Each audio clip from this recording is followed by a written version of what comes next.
ॐ पार्थाय प्रतिबोधितां भगवता नारायणेन स्वयं व्यासेन ग्रथितां पुराणमुनिना मध्ये महाभारतम् अद्वैतामृतवर्षिणीं भगवतीम् अष्टादशाध्यायिनीम् अम्ब त्वामनुसन्दधामि भगवद्गीते भवद्वेषिणीं नमोऽस्तु ते व्यासविशालबुद्धे फुल्लारविन्दायतपत्रनेत्र येन त्वया भारततैलपूर्णः प्रज्वालितो ज्ञानमयः प्रदीपः वसुदेवसुतं देवं कंसचाणूरमर्दनं देवकी परमानन्दं कृष्णं वन्दे जगद्गुरुं प्रपन्नपारिजाताय तोत्रवेत्रैकपाणये ज्ञानमुद्राय कृष्णाय गीतामृतदुहे नमः। सर्वोपनिषदो गावो दोग्धा गोपालनन्दनः पार्थो वत्सः सुधीर्भोक्ता दुग्धं गीतामृतं महत्।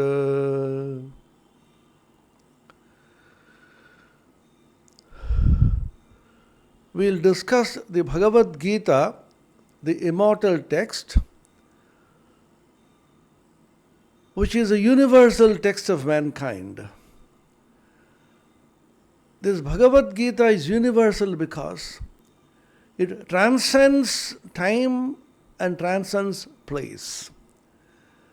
It is not confined to any particular region, a religion, class of people, country, or followers of a definite faith.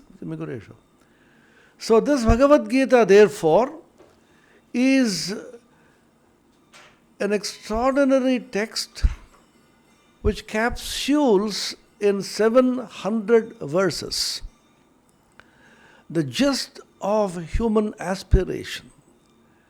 Human aspiration has been divided, classified into four. We should remember that our great rishis were extraordinary classifiers. Suppose we ask you, what is it that you want in life? What do you seek? And you will say, oh, innumerable things I want. Can they be classified? Our ancient sages and seers and thinkers classified human aspiration into four.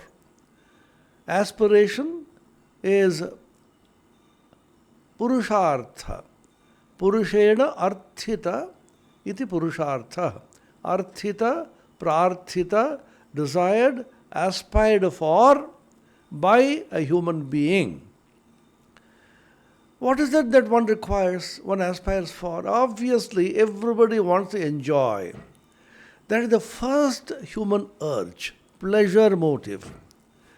In order to enjoy, which is called kama, you need money, artha. Artha and kama are two great aspirations of all humanity, anywhere, at all times. Now, these two have to be regulated. Because I have a desire, I have money, and you also have a desire and you have money. And the aspiration which I have and what you have should not come into conflict. There should be a regulatory principle in society by which the artha and kama have to be properly regulated, and the rights of one person should not be impinged upon by somebody else. This regulatory principle is called the principle of sacrifice, and this principle is what holds society together. Holding together is called dharma. Dharma is very often wrongly translated in English as religion. Dharma is much larger than that. Dharma is religion, dharma is righteousness, dharma is goodness, Dharma is all that holds society together in the path of virtue, goodness and beauty. It comes from dhru dhatu. Dhru means to hold, to sustain. The modern word for dharma is sustainability. We now talk about sustainable development, sustainable agriculture, sustainable goals. United Nations gave us sustainable development goals, SDG. So the principle of sustainability is what is called dharma. What is the basis of this principle of sustainability? It is sacrifice.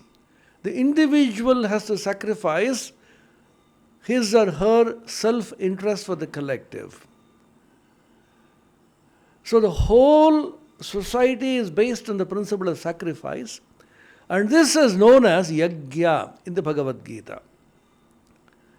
Yajna, which is symbolically performed as pouring oblations of clarified butter or ghee into the fire with swaha, swaha, swaha, means sacrifice. I sacrifice, I sacrifice, I sacrifice.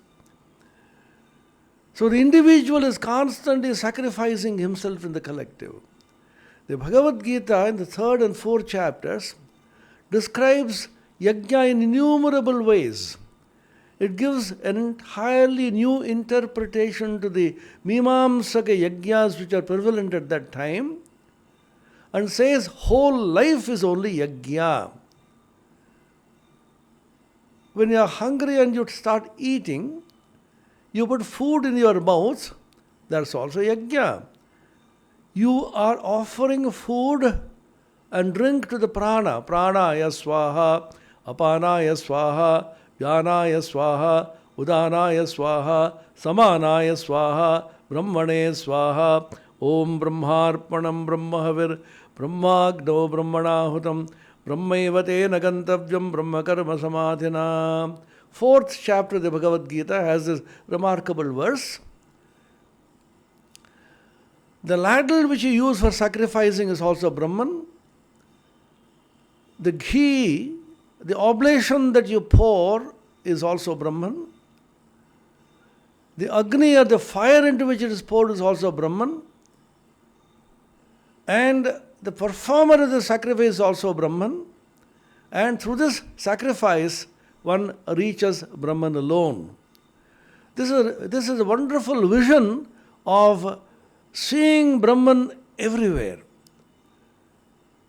The Hindu religion, the Sanatana Dharma, based on the Upanishads and the Gita particularly, is one of divinization of your whole life and existence.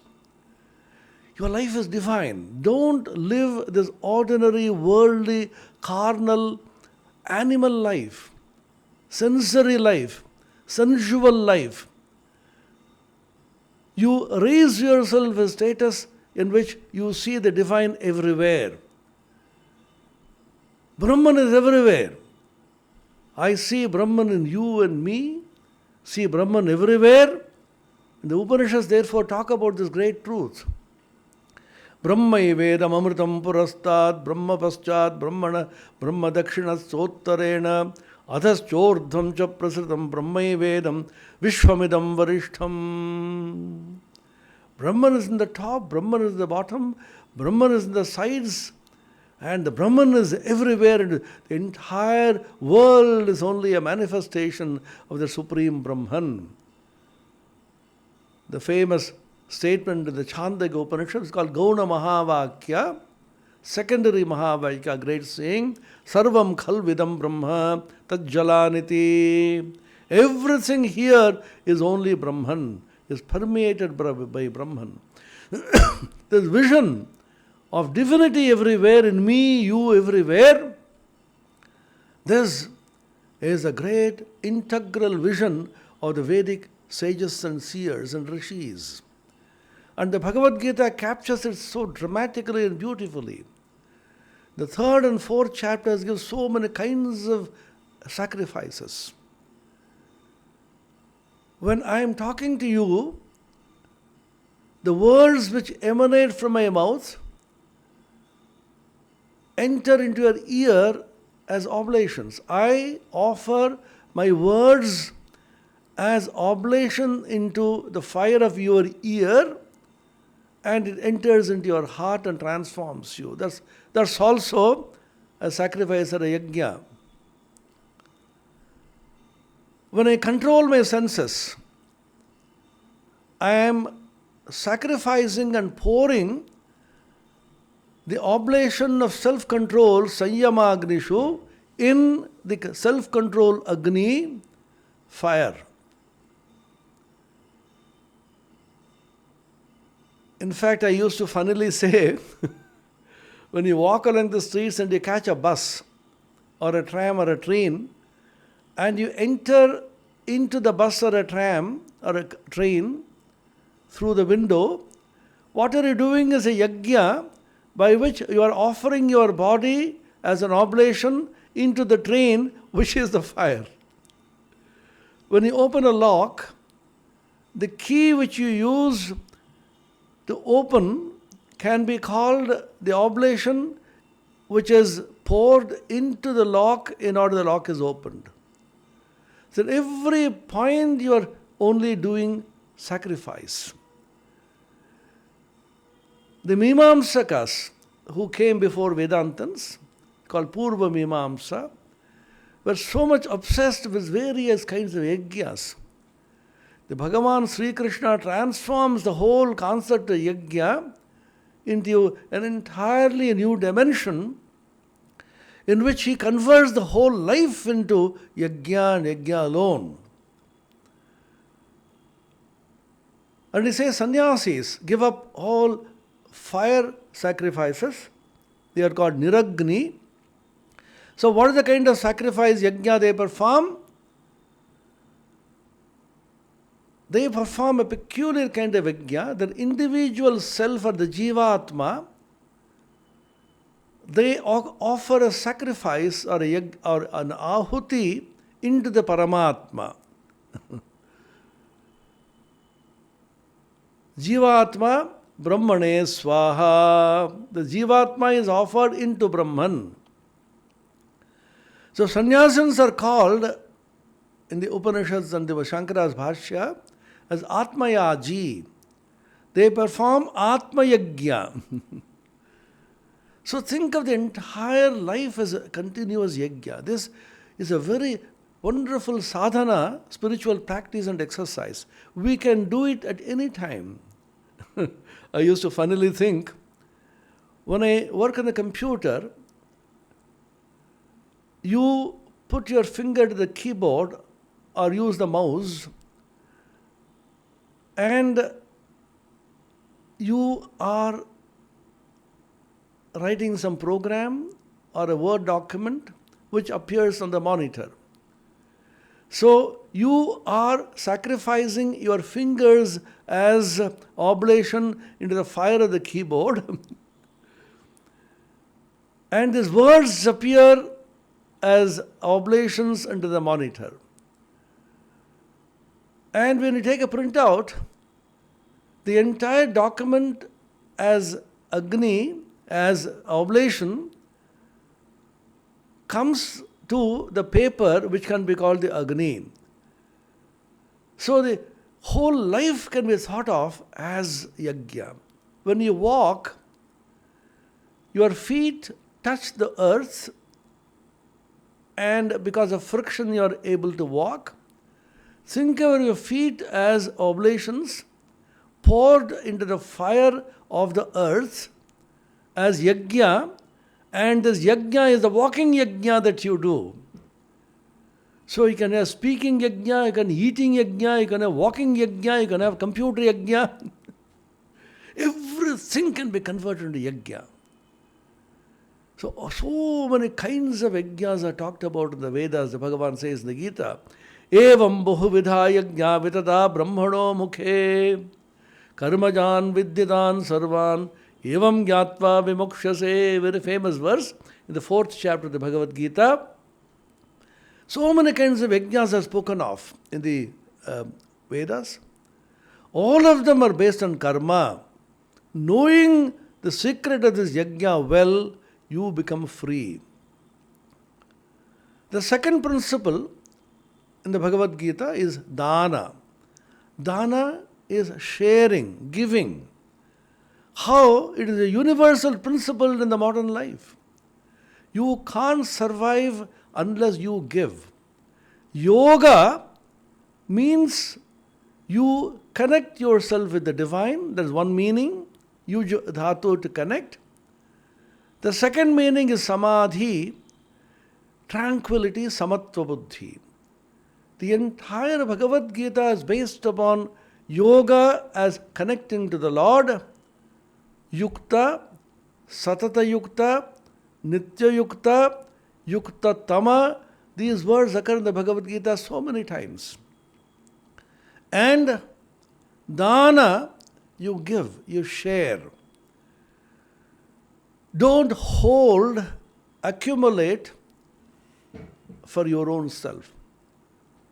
Swami Vivekananda famously said, man wants to hold with clenched fists. No, this is mine, I will not give you. Nature will put her hands upon your throat and makes your fists open. So give gladly, give willingly. Nature will force you to give, force you to share. Your wealth, your possessions, your education, your knowledge, all that you possess should be held as a sacrifice for sharing with people around you. This is the principle of interdependency and interconnectedness. These are two important spiritual as well as scientific principles. In the world of science, we talk of interconnectedness. We can't be isolated beings. Albert Einstein's general theory of relativity is based upon Mach's principle, the philosophical principle, which says the entire universe is an interconnected whole. Very funnily we say, if you lift a little finger, then you are affecting a star which is billions of light years away. Why? Because the entire universe is an ocean of matter. My body, your body, the earth, the moon, the sun, the stars, the nebulae, all of them are but waves or whirlpools in this infinite ocean of matter. We are interconnected. Which is why I am able to talk to you. Internet. There is a net, there is a web, www, World Wide Web, in which everything is interconnected. Without interconnectivity, internet, we can't even transact a moment these days. What is the principle? The message that I send through my mobile phone reaches you not directly but through a server. It reaches a server. From the server, it is transmitted to you. So there's a cosmic server. This is called Hiranyagarbha in Vedanta and Mahat and Sankhya. This is called the Saguna Brahman. This is called Ishvara. So he is the cosmic server through whom you can connect to the entire universe. All the beings in this universe, inanimate, animate, animals, plants, human beings, insects and fishes, all of them are connected to the Supreme Being called Ishvara. Mai sarvavidam protam sutre manigana iva.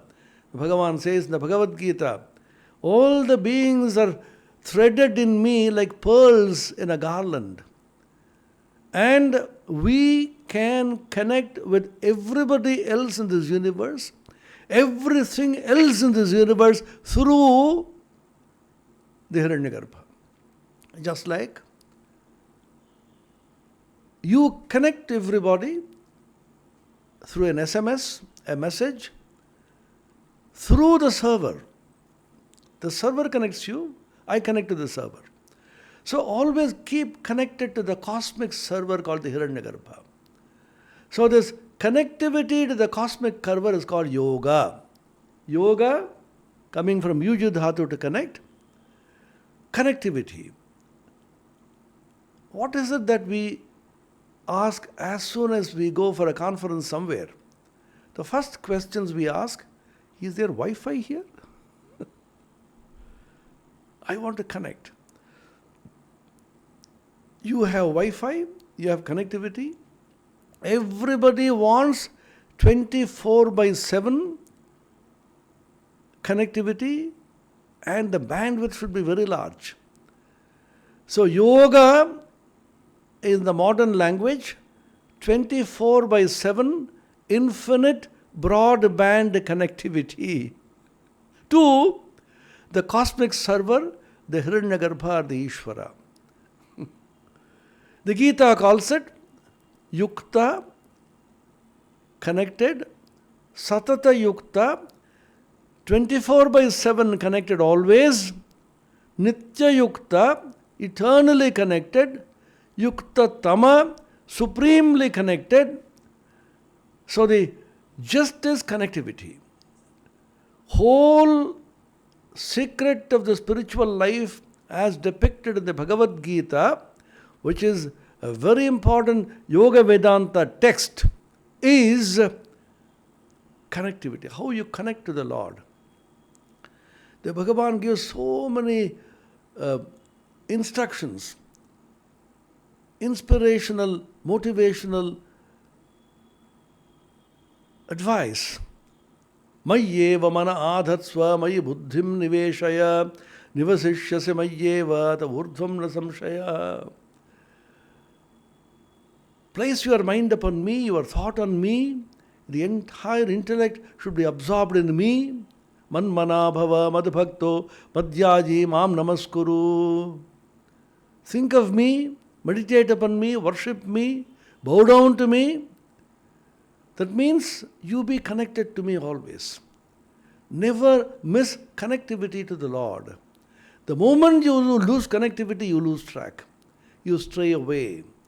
So yoga is careful, attentive, subtle, extraordinarily alert connectivity to the Supreme Being. Lack of this attention, alertness, is called pramada. Pramada is lack of attention, callousness, forgetfulness. Pramado vai mrityuhu. The Mahabharata, it is said pramada is mrityu. Those of you who have gone to Himalayas, very difficult places, even Amarnath, when you go, there are some places which are extremely narrow. Only one person can very carefully go. The huge precipice below. The moment you slip, your bones also will be crushed and crashed. So step by step, careful, every step you, with great alertness, attention, you move. Shurasya dhara nishita duratyaya durgam pathastat kavayo vadanti. Kathopanishad. It is like the blade of a razor, extremely difficult to cross. It's called apramattas tada bhavati yogo hi prabhavapyayo. Apramatta. Apramatta means you have to be without any pramada. Be careful, be attentive. Never be inattentive. Don't lose your alertness. Every point be careful, alert in spiritual life. Your senses and your mind should be keen and pure, subtle. Drishyate tu agriya buddhya sukshmaya sukshmadarshibhi Kathopanishad. Agriya buddhya, to sharp understanding, to intelligence, higher intelligence, buddhi, dhi, which is extremely sharp and subtle. You see the Atman. Drishyate, this is seen, this Atman is seen through extremely subtle, sharp, keen, alert, higher, awakened intelligence. So the concept of sharing comes from interconnectedness, which leads to interdependence. We can't live alone. I am dependent for my existence. Innumerable factors also are me. This earth, this air, akasha, light, water, plantation, environment. I am connected to everybody. And therefore it is important that I carefully preserve the sanctity and the purity of my environment. I can't live alone by disturbing my environment. That's why the ancient sages in India always felt there be shanti and there should be ananda in the environment, overwhelming this universe, including me. Bhagavad Gita says, Ashantasya kutas sukham. One who is ashanta, one who has no peace, cannot have any sukha, cannot have any joy or ananda. Ananda and shanti, they always go together. So they chanted, prayed. There should be peace everywhere. Let there be peace in the heavens. May there be peace in the interstellar space. May there be peace on this earth. May there be peace in the oceans, in the water bodies. May there be peace in the plantation, in the vegetable kingdom, in the environment, in the animals. Let there be peace everywhere. And this all-encompassing, all-enveloping peace envelop me too. Om, peace, peace, peace. These are called Shanti mantras in the Upanishads. Dyau Shanti, Antarikshagum Shanti, Prithvi Shanti, Apas Shanti, Oshadhaya Shanti, Prithvi Vishve Deva Shanti, Brahma Shanti, Sarvam Shanti, Shantireva Shanti, Sama Shantiredhi, Om Shanti Shanti Shanti. These are great mantras.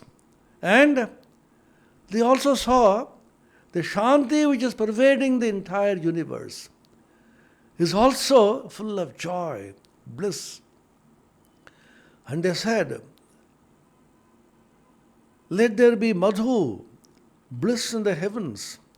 The sky is full of bliss and joy. The air which blows is full of bliss. The waters are full of bliss. And the cows give us milk which is sweet and blissful. And the entire plantation is blissful. And even the dust of the earth is full of joy. And there is joy, joy, joy, bliss and bliss and bliss everywhere. Great mantra from the Mahanarayana Upanishad. Madhuvatarita yate madhuksharanti sindhavaha madhve ernas santoshadhihi madhunakta mutoshasi madhumatparthivagum raja madhudjaurastunaf pita madhumanno vanaspatir madhumagum astu surjaha madhvirgavo bhavantunaha om madhu om madhu om madhu. Madhu, joy, bliss and shanti. Sukha and shanti. These are the two results coming of realization of the supreme truth. Tamatmanam yenu pashyanti dhiraha tesham sukham shashvatam netaresham. He who realizes the Supreme Self as his own innermost self, he alone gets supreme joy and none else. Tamatmastham yenu pashyanti dhiraha tesham shanti shashvati netaresham. He who realizes the Brahman, the Supreme Being, has his own self, he alone is blessed with peace and none else. So the idea of interconnectedness, interdependency and sharing, dana and tapas. Yajna, dana and tapas. What is tapas? Tapas is austerity, penance, which is a regulation of your senses. The senses which are outgoing, paranchi khani vadrinat swayambhus tasmat parang pashyati nantara atman. All the indriyas, the khani indriyani, are going out, bahirmukhi, extrovert. Now turn them inward. Avarta chakshara, amritatvam. Who are they? Kaschid dhira pratyagatmanamaikshad.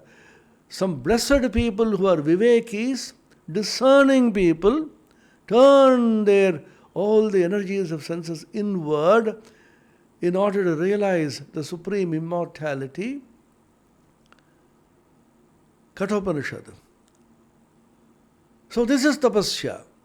The senses are outgoing.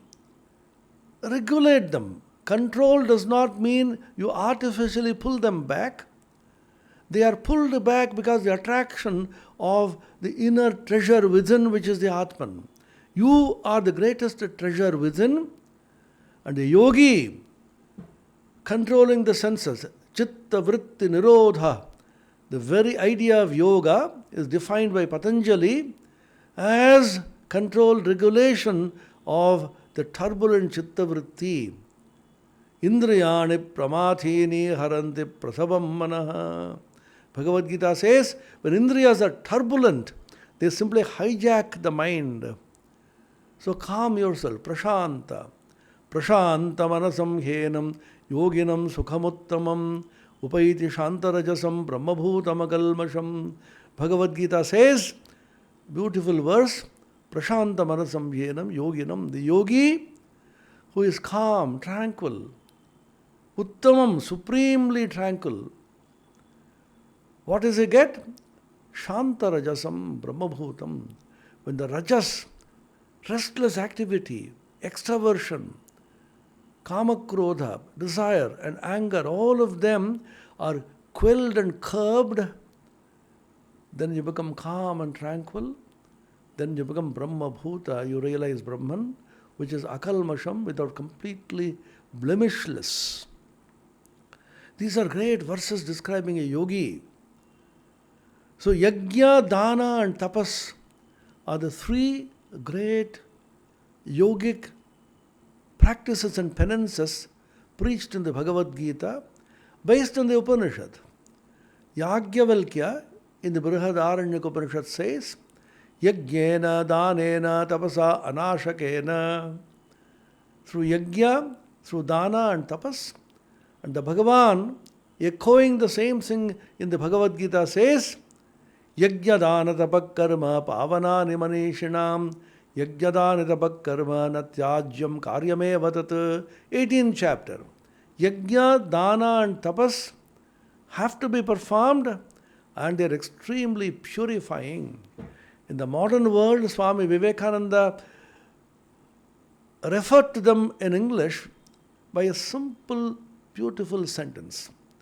What is the ideal of Bharatavarsha? Bharatiya Jnana Parampara and Bharatiya Adhyatmika Parampara, the spiritual heritage and the legacy of India, what does it consist of?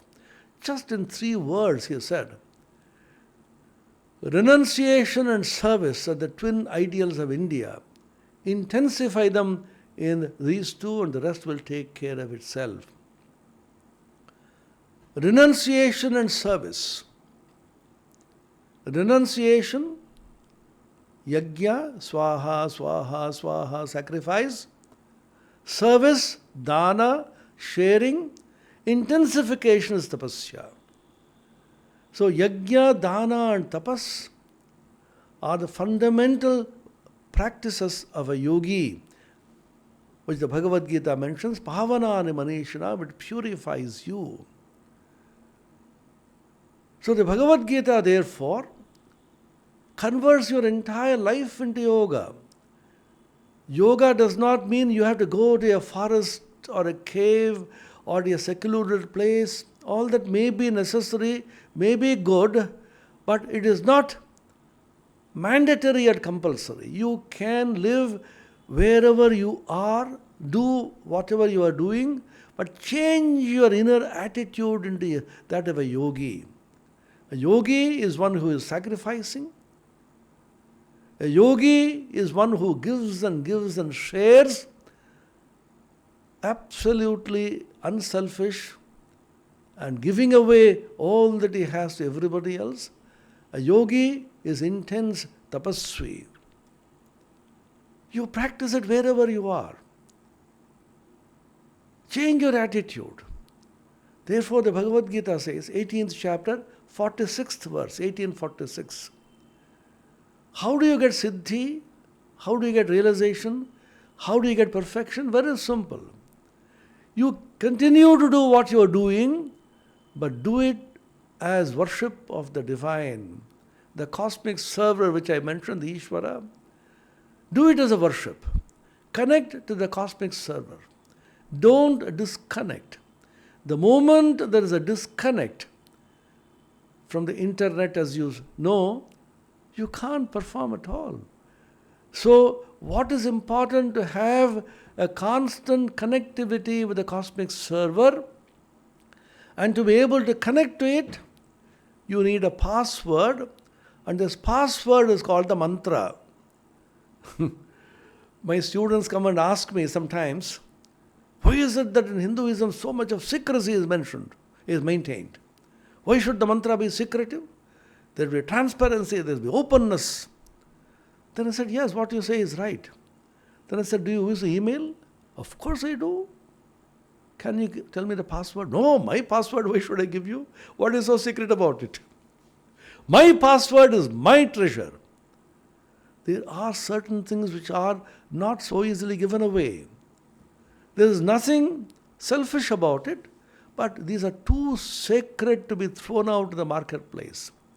So the password is the mantra by which you connect to the divine Ishvara, which is the cosmic server Hiranyagarbha, and through that you connect to the whole world. The entire world is connected. www, World Wide Web, because you are connected to Ishvara, the cosmic server, in whom the whole world inheres. Sarvabhutastham atmanam sarvabhutani cha atmani ikshate yoga yuktatma sarvatra samadarshanaha. Bhagavad Gita. He sees all beings in oneself and oneself in all beings. Yo mam pashyati sarvatra sarvam chamai pashyati tasyaham na pranashyami sachame na pranashyati. Bhagavad Gita. The Bhagavan says, he who sees all beings in me and me in all beings, I always protect him. And he never goes to ruin. Because you live in the world. You realize the Advaitic vision, the Vedanta, through this path of yogic awareness of interconnectedness, which is yukta, yuktatama, yoga, that you are the world and the world is you. I am everything and everything is in me.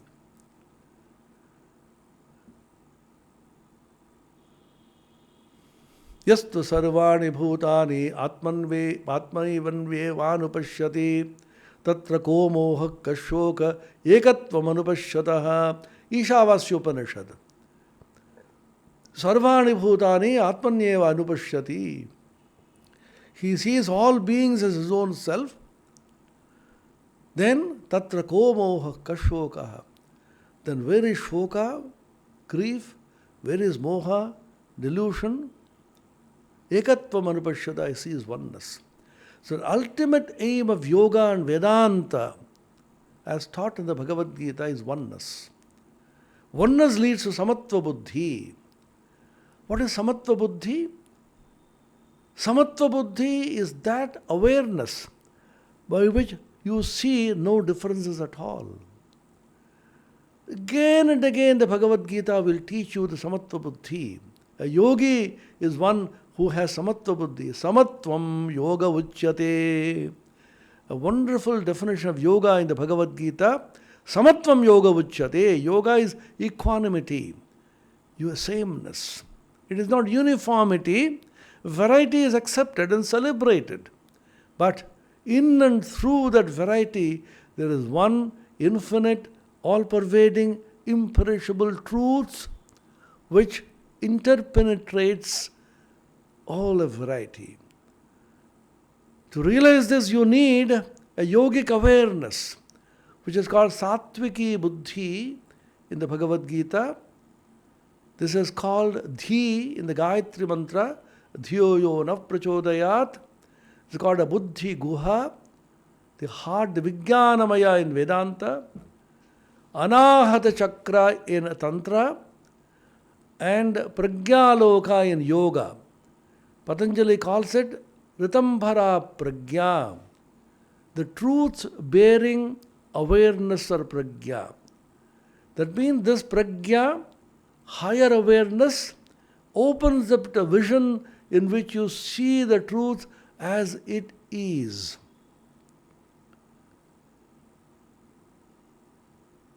This buddhi, this awareness, Sattviki Buddhi, is defined in the Bhagavad Gita by a wonderful verse, 18:20, 18th chapter, 20th verse.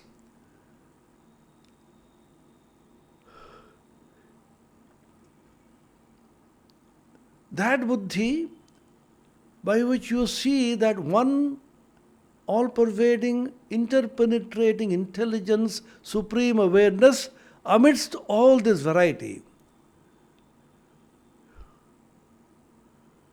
Avibhaktam vibhakteshu jnanam vidhi sattvikam.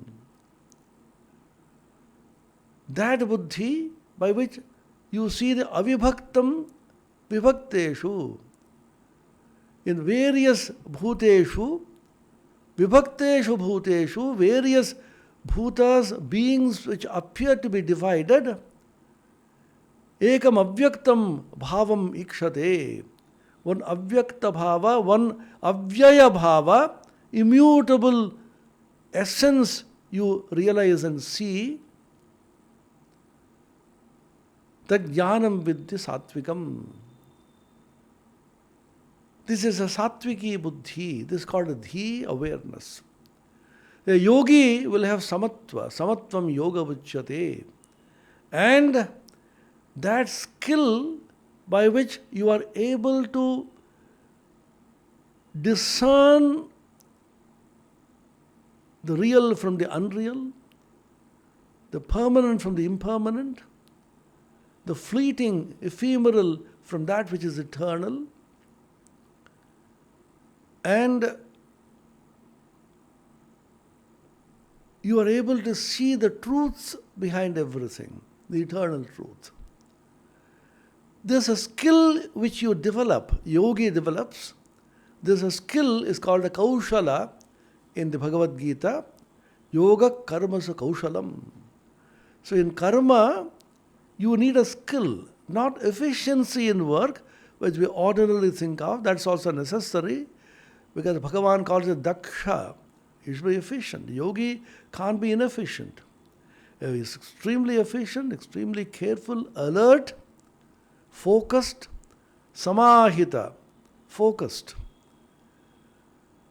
And that karma which binds him normally, because you were attached to the fruits of work, that same karma is transformed into a releasing force by a certain kaushala, by a certain skill. This skill by which you convert the binding nature of karma, work, as a releasing factor. Arjuna refused to fight. Why? Because he said, this work will bind me, give me bondage. Sri Krishna said, work, karma does not lead to bondage, but the attachment to the karma and karma phala, karma asakti, karma phala asakti, and the kartritva buddhi, the I am doing this. The sense of agency and doership, these three lead to bondage.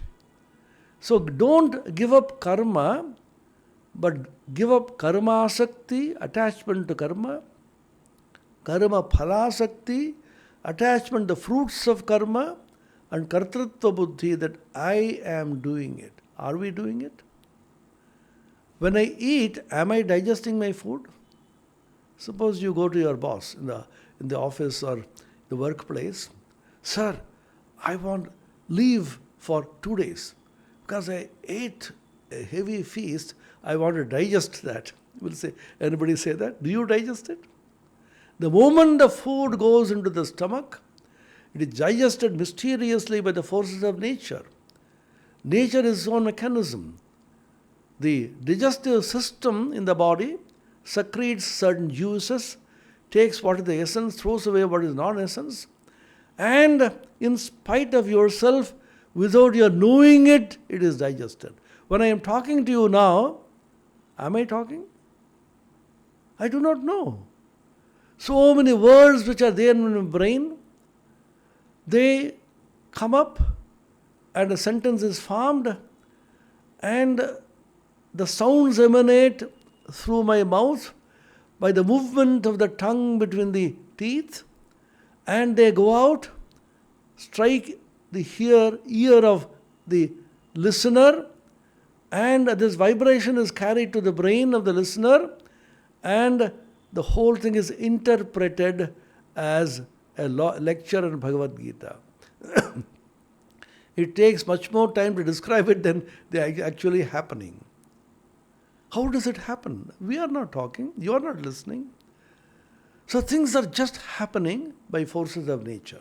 Prakrite kriyamanani gunai karamani sarvasha ahankara vimudhatma karta ahamiti manyate. Prakriti is doing everything by its own guna, sattva, rajas, tamas. Ahankara vimudhatma, a person who is deluded by egoism, ahankara, karta aham iti manyate. I spoke, I did. What a beautiful book I wrote. What a wonderful lecture I delivered. Did you deliver? There is a story of some women. Suddenly certain guests appeared. About 20 people came. They said, we will now go and have a bath and come in the river. We are very hungry, we want food. The women said, what is to be done now? So some of them said, I have 3 or 4 pressure cookers. Quickly puts some rice and dal and vegetables and ghee, etc. And they put it, electrical pressure cookers. They switched on the electricity. Within a half hour, hot food was ready. When the men came back and said, oh, we are so tired, we had to cook for so many people. Then they asked, did you do the cooking? Or did the electricity do the cooking? If the electricity did the cooking, electricity should be tired and not you. If God's power is flowing through you, God should be tired and not you. Remember, God's infinite power is flowing through all of us, men, women, animals, plants, the entire universe, moving the oceans and the rivers and the mountains and the entire universe. His power is moving everybody. And all that we need to do is to respectfully recognize it and bow down and say, oh God, thanks. That's all we are supposed to do. Nothing moves except by His power. Tameva bhantamanu bhati sarvam tasya bhasa sarvamidam vibhati. By His power everything is moving. So this is an important lesson to learn from the Bhagavad Gita, from the Upanishads, from Vedanta and from yoga. And therefore, the lesson that we learn is that I am only a small speck in this infinite cosmos. But at the same time, there is something within me which is infinite and absolute. So I am a peculiar combination, a mixture of the infinite and the finite. Assert your infinite dimension. Awaken it, and you will see infinite power will flow. Swami Vivekananda therefore said, awake, awake, uttishtata, jagrata. And he said, you awaken that power within. Kinnamaro dishisake tvai sarva shakti amantrayascha bhagavan bhagadam swarupam. Trailokyamedadakhilam tava padamule atmaiva hi prabhavate na jadak kadachit. Why do you weep, my friend? In you is infinite power. Awaken that power. Be aware of that power. Ultimately, the spiritual power, spiritual strength, the Atman alone will succeed and be powerful and not dull, dead matter. In these difficult times of the COVID pandemic, everybody is feeling depression and uneasiness, etc. This depression is the first yoga which is mentioned in the Bhagavad Gita. Arjuna's depression yoga, Vishada yoga. From there, Arjuna came out and finally ended by Moksha Sannyasa yoga, the last chapter, yoga of liberation through renunciation. So let us be blessed by repeated thought of this idea, meditating on this, and Bhagavad Gita Bhavadveshinim Mambatvam Anusandadhami. O Bhagavad Gita, O my mother, I bow down to you, I follow you. You please elevate me and bless me. May this great text, the Bhagavad Gita, Krishna Arjuna Samvada, the dialogue between God and man, Yoga Shastra, the technology of Brahman realization, Brahma Vidya, the science of Brahman, elevate us, bless us, and give us the supreme realization through grace and our one-pointed, sincere application to this extraordinarily great text called the Bhagavad Gita. Om Shanti Shanti Shanti Harihi Om Tat Sat Sri Ramakrishna Arpanamastu.